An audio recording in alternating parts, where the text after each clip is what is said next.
Bismillahirrahmanirrahim. Assalamualaikum warahmatullahi wabarakatuh. Apa kabar sahabat Wahyu semuanya? Semoga Allah berikan kita kesehatan, semoga Allah berikan kita rezeki yang melimpah, berkah. Baik, kita berjumpa lagi dalam acara bincang bersama sahabat Wahyu. Insya Allah untuk tema kali ini kita akan mengambil tema apa penyebab utama munculnya para penista agama. Nah, untuk itu saya sudah dibersamai oleh narasumber yang sudah tidak asing lagi untuk kita semua, yaitu Bang Rocky Al-Maroki. Assalamualaikum warahmatullahi wabarakatuh, Bang Rocky. Waalaikumsalam warahmatullahi wabarakatuh. Sehat, Bang Rocky? Alhamdulillah, sehat dan tetap semangat. Masya Allah, wajahnya cerah banget nih. Insya Allah, Bang Rocky dalam kondisi sehat juga. Allah selalu melindungi Bang Rocky. Nah, terkait tema kita sekarang ini, Bang Rocky, apa penyebab utama munculnya para penista agama? Jadi kita ketahui beberapa tahun terakhir para penista agama itu seperti mendapatkan panggung, dan apa ya, sehingga umat ini gitu, apalagi penistaan ini sering terjadi terhadap Islam, baik itu simbol-simbol Islam, baik itu ajaran-ajaran Islam gitu kan.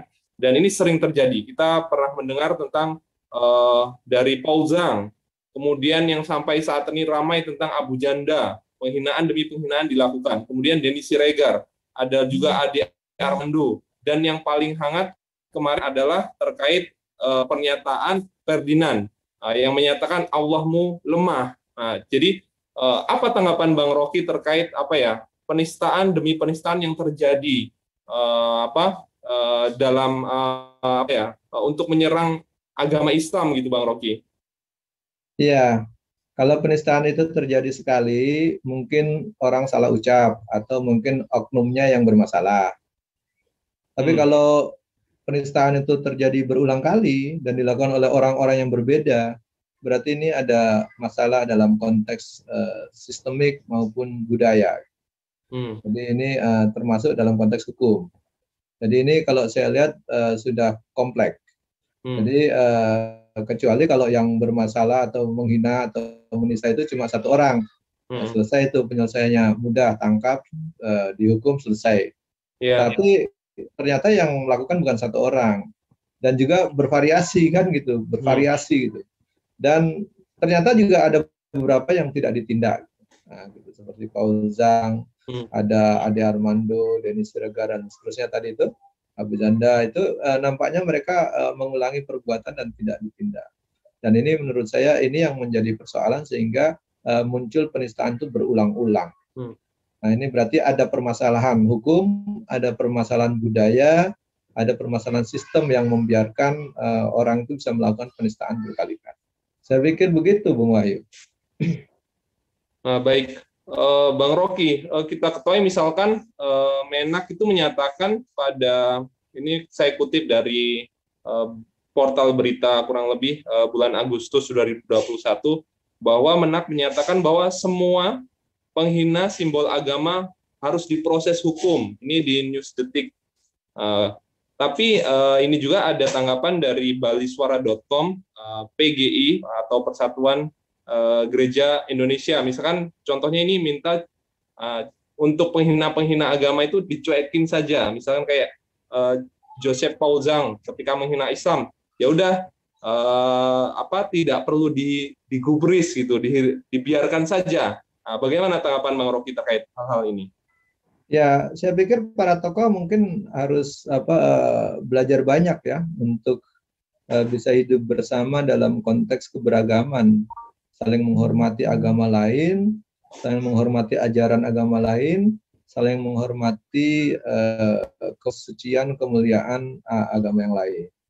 Oleh karenanya kalau ada yang menodai, semestinya suaranya harusnya sama, segera ditindak supaya tidak terjadi terulang.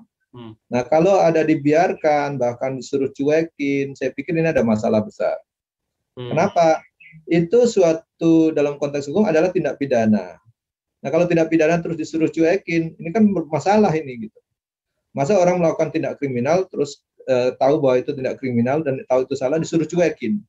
Nah ini menurut saya ini ada permasalahan besar dalam konteks persoalan hukum, termasuk juga dalam konteks etis gitu. Dalam konteks etika ya enggak apa etis lah, masa orang sudah nggak punya adab, menghina orang lain, malah disuruh membiarkan penghinaan sama dengan merestui penghinaan, dan juga termasuk sama dengan merestui dan sama dengan melakukan penghinaan itu sendiri. Kan begitu kira-kira ya. Jadi kalau kita melihat suatu tindak kejahatan, tindak kriminal, tindak penistaan, tindak penghinaan, kemudian kita suruh mencuekin, bahkan membiarkan, itu sama dengan kita membiarkan dan merestui itu tindakan seperti itu. Bahkan dengan kata lain berarti kita juga merestui tindakan itu benar. Artinya kita juga termasuk orang yang hina karena ikut membiarkan penghinaan itu terjadi. Nah, ini menurut saya itu ini serius ini. Kalau udah begitu berarti di para tokoh kita ini ada persoalan besar. Baik, kemudian pertanyaan berikutnya Bang Rocky, sebenarnya apa penyebab utama gitu Bang Rocky munculnya para penista ini Bang Rocky? Karena seperti yang Bang Rocky sampaikan, ini bukan hanya sekali dua kali gitu, tetapi bertahun-tahun berulang kali terjadi Bang Rocky.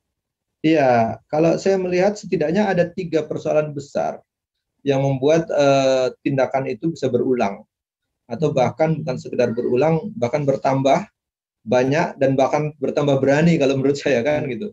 Jadi itu kenapa saya melihat ada 3 catatan penting yang menurut saya itu bisa menimbulkan hal itu terjadi. Yang pertama memang ada sistem itu yang memproduksi dan membiarkannya, bukan sekedar membiarkan tapi memproduksi. Jadi orang yang sebenarnya melakukan tindak kriminal, tindak penghinaan itu tidak diproses secara sistemik, tidak dicegah secara sistemik, tidak dihentikan secara sistemik, tapi justru diberikan ruang atau dibiarkan. Menurut saya ini ada persoalan sistem yang membiarkan suatu tindak pidana penghinaan itu terjadi berulang-ulang. Artinya ini tidak hanya sekedar oknum Bang Rocky? Oh bukan. Kalau oknum itu sederhana. Kalau oknum itu berarti satu orang, cukup untuk menghentikannya cukup oknum itu yang ditindak, selesai urusannya. Ini kan faktanya bukan satu orang yang melakukan. Bahkan muncul nama-nama baru, nama-nama lain kan gitu. Dan itu tidak ditindak juga kan, artinya dia bertambah lagi dan berulang lagi. Sehingga menurut saya udah bukan personal, bukan individual, tapi udah sistemik. Gitu. Jadi ada persoalan sistem. Nah, menurut saya sistem yang bertanggung jawab sekarang membiarkan terjadinya tindak pidana penistaan agama berulang kali, itu sistem sekuler yang dipakai sekarang. Di mana dia tidak menjaga agama, tidak melindungi agama, bahkan meminggirkan peran agama dalam kehidupan sosial, kehidupan berbangsa, kehidupan bernegara. Saya pikir pangkal utamanya di sini, sehingga produksi orang untuk melakukan tindak penghinaan itu bisa dilakukan berulang kali, karena sistemnya memberi ruang dan bahkan memberikan perlindungan mungkin di situ ya posisinya, sehingga bisa dilakukan berulang kali. Jadi sistem sekuler ini yang berpangkal dengan meminggirkan peran agama dalam kehidupan sosial dan berbangsa dan bernegara, itu menimbulkan agama itu tidak mendapat ruang dalam sistem kehidupan tata negara, dalam kehidupan bermasyarakat, sehingga diabaikan. Dan di situ ujungnya ketika terjadi penghinaan malah dibiarkan, tidak diproses dengan cepat. Nah ini menurut saya sistem sekuler inilah biang keladinya.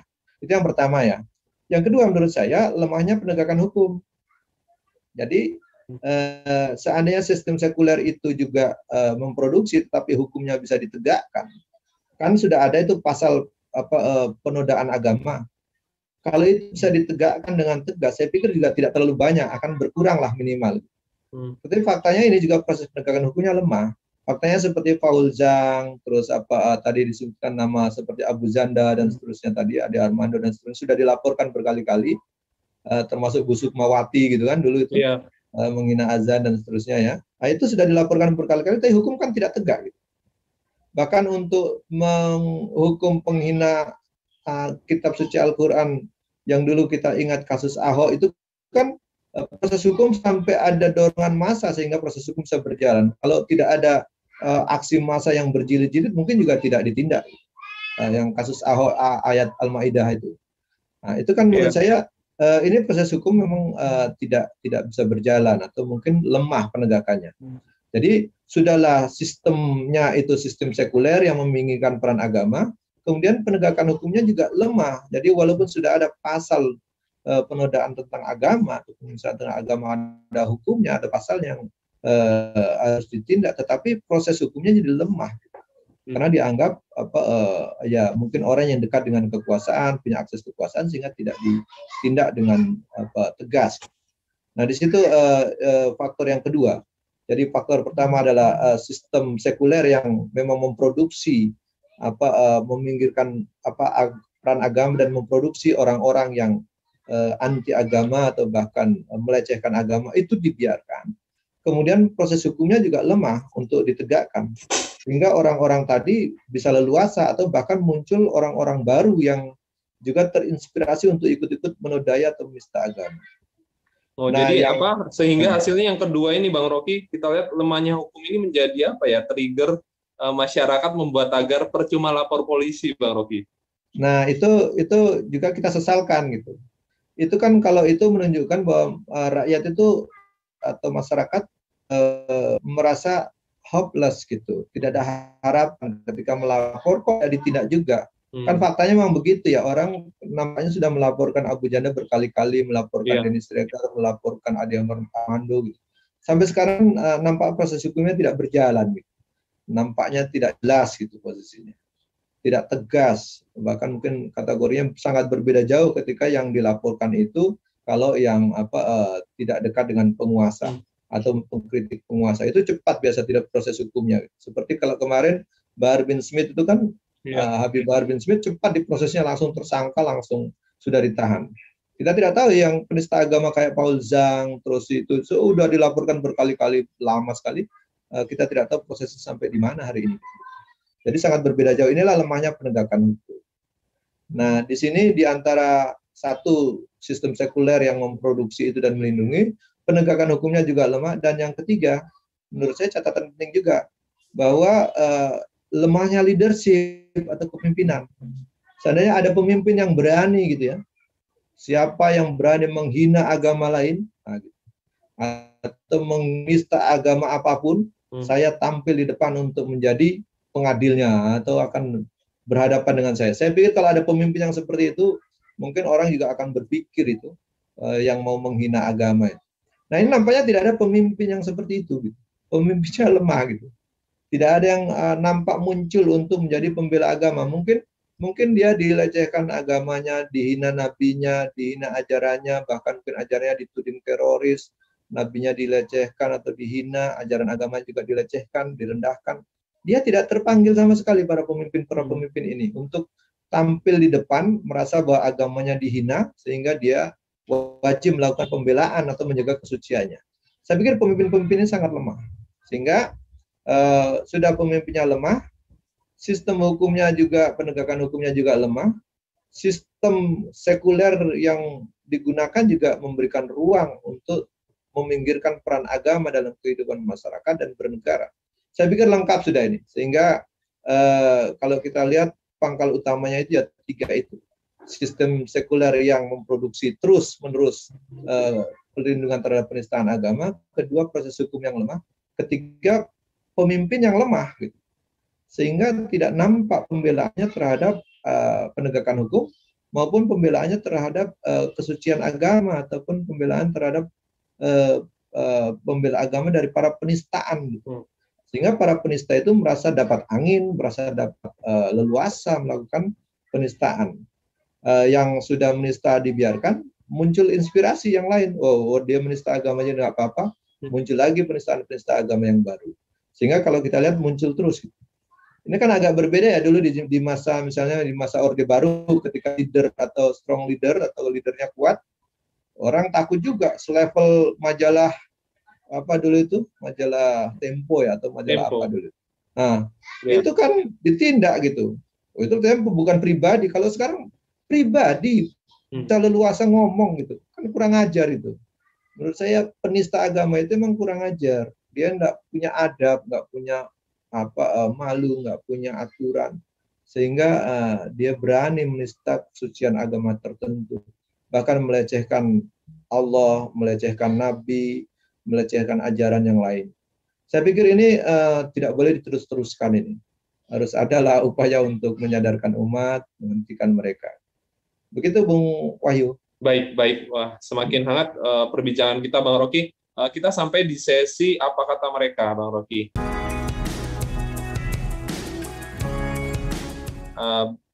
Ini ada pertanyaan dari Mas Fadli, Bang Rocky. Ada pertanyaan begini, wajar jika misalkan penghina presiden langsung ditindak karena memang presiden itu simbol negara gitu disampaikan. Tapi kalau terkait dengan penodaan agama itu butuh proses yang panjang, jadi wajar. Nah, apa tanggapan Bang Rocky terkait hal ini, Bang Rocky? Iya, ini wajar, ini kan cara pandang sekuler ya, gitu.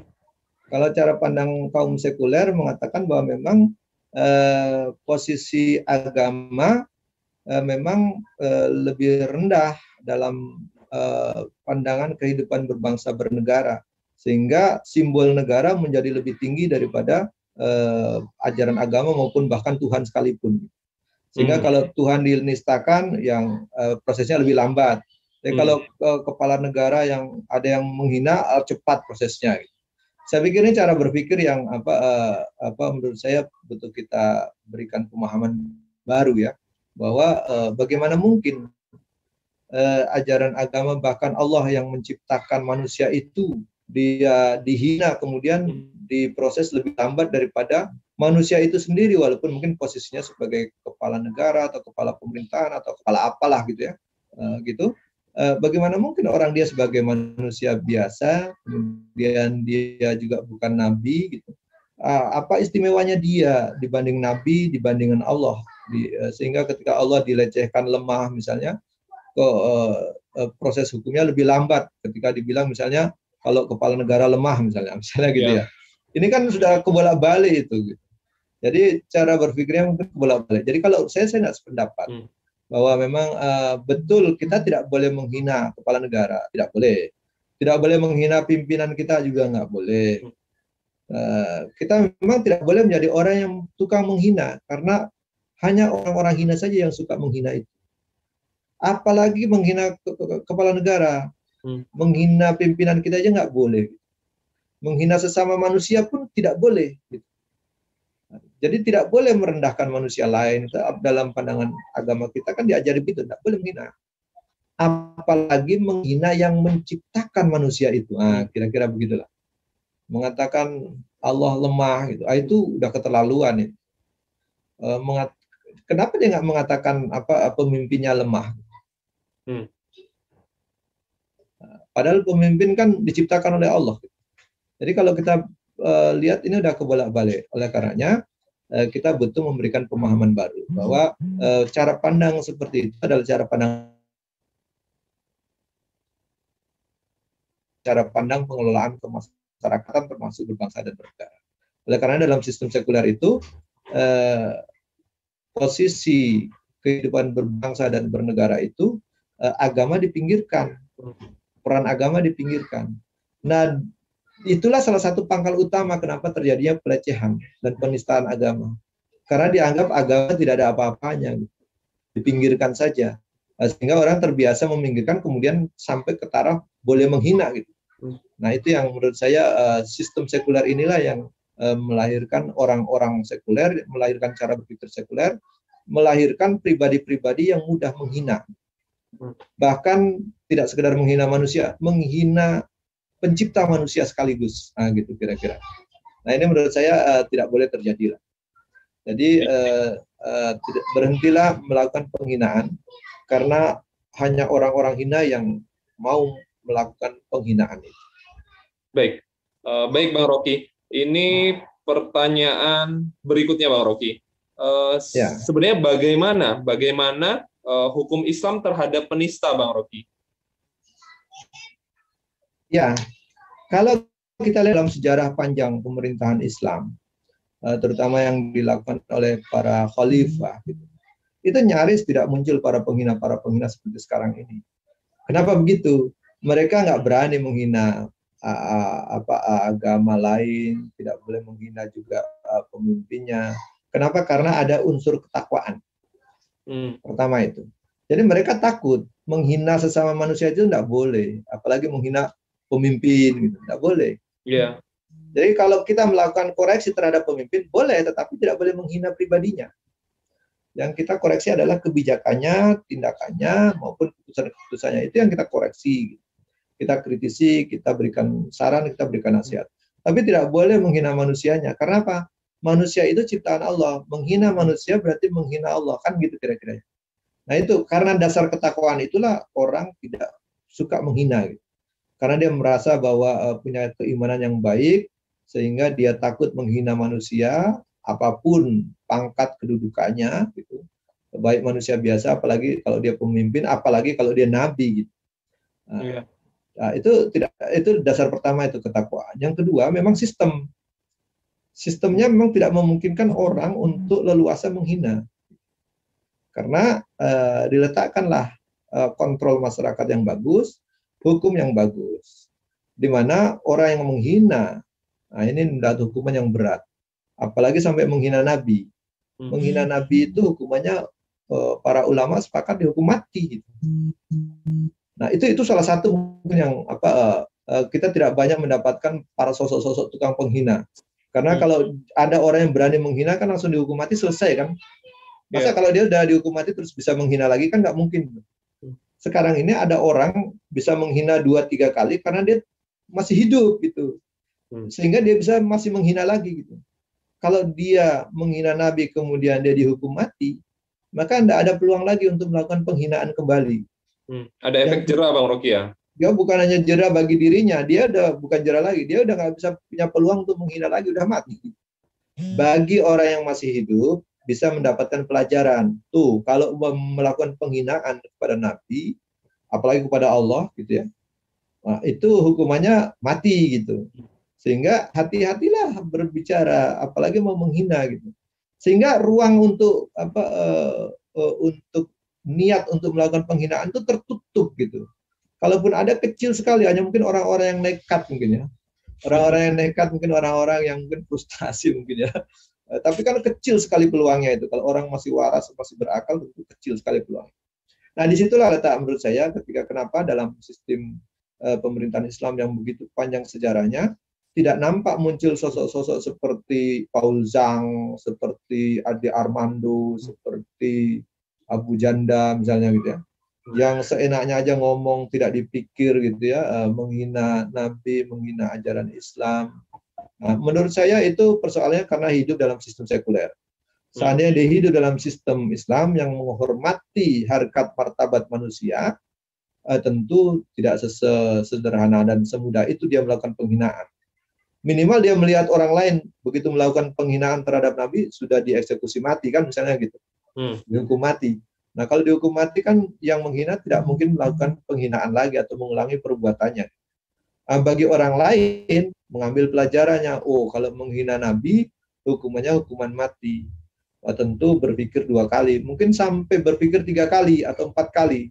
Saking lamanya berpikir sampai 5-6 kali lupa kalau dia ingin menghina kan gitu kira-kira ya. Nah, kalau sekarang enggak, sekarang itu muncul, satu menghina, besok muncul lagi, belum ditangkap, dibiarkan, menghina lagi, muncul lagi. Ini persoalan sistem sekuler dan proses hukum yang lemah. Artinya begini, berharap pada sistem saat ini, maka mustahil hukum itu akan ditegakkan ya Bang Rocky, penista agama itu akan jera gitu. Nah, solusi tuntasnya apa Bang Rocky? Ya, kalau kita lihat peluangnya kecil ya untuk orang jera itu. Coba Anda bayangkan ya, misalnya orang yang menghina Al-Quran, menista Al-Quran dengan Al-Ma'idah dulu, Ahok dulu, dihina, divonis berapa? Cuma nggak lama, kan paling berapa? Setahun atau 2 tahun lah kalau nggak salah itu. Iya. Kan nggak dihukum mati itu, gitu. Jadi peluang untuk dia nanti menghina lagi masih ada, gitu. Kenapa masih hidup kan gitu. Jadi masih peluang untuk menghina lagi masih ada. Dan orang lain muncul lagi yang lain, oh paling dihukum setahun 2 tahun gitu. Menghina lagi bisa gitu. Apalagi kalau dekat dengan penguasa tidak proses-proses misalnya gitu. Atau bahkan kabur, hilang, nggak diproses. Nah itu menurut saya memang sistem hukum kita lemah. Sistem sosial dan sistem kenegaraan kita menggunakan sistem sekuler yang memproduksi orang-orang seperti tadi. Kemudian proses hukumnya lemah, apalagi ditambah kepemimpinan yang lemah. Pemimpin yang tidak peduli dengan urusan agama, mau dihina, mau tidak, dia enjoy aja gitu. Mana saya nggak melihat para pemimpin itu muncul, mana misalnya menteri, misalnya presiden, misalnya kepala gubernur, misalnya begitu ada warganya yang menghina langsung dia tampil di depan, siapa yang berani menghina tadi itu, nah, kira-kira begitu. Nggak ada muncul itu. Jadi ketika agamanya dihina, wah dia biasa-biasa saja. Nabinya dihina, biasa-biasa saja. Bahkan Allahnya dihina, dilemahkan, dia biasa-biasa saja. Tidak terusik sama sekali itu. Entah terbuat dari apa hatinya kan gitu.